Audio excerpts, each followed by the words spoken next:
Almost 1500 నుంచి 2000 మంది ఉండేవాళ్ళు సెట్లో.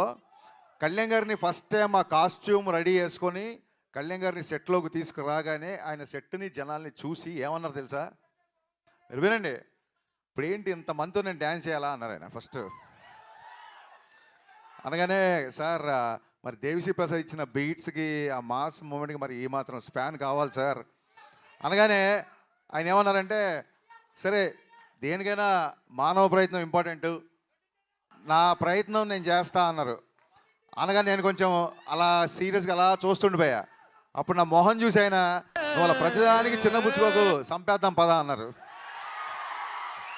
సో ఆ రోజు నేను ఏమనుకున్నా అంటే నన్ను మోటివేట్ చేయడానికి అంటున్నారేమో అనుకున్నాను. కానీ లోపలికి వెళ్ళాక నా ఫుల్గా డ్యాన్స్ కూడా చేయలేదు. ఫస్ట్ రిహార్సల్ జస్ట్ ఇలా చూసుకొని స్టార్ట్ మ్యూజిక్ అని ఒక రిహార్సల్ అది చేస్తే సెట్ క్లాప్స్ విజిల్స్ దద్దరిల్లిపోయింది. కళ్యాణ్ గారు ఈ సినిమాకి డేట్స్ ఇవ్వడమో లేకపోతే 9 to 6 టైమింగ్స్లో షూటింగ్ రావడం ఇవన్నీ కాదండి, ప్రాణం పెట్టి పనిచేశారు ఈ సినిమాకి కళ్యాణ్ గారు. నేను అందుకే ఈసారి పర్ఫార్మెన్స్ బద్దలైపోతే బిగినింగ్ ఎందుకు చెప్తానంటే అదేదో ఎలివేషన్ డైలాగ్స్ కోసమో ఫైట్ల కోసమో కాదండి, నిజంగా పర్ఫార్మెన్స్ సెకండ్ హాఫ్లో వచ్చే ఇంటెన్స్ సీన్లో ఆయన పర్ఫార్మెన్స్ బద్దలైపోయింది అంతే.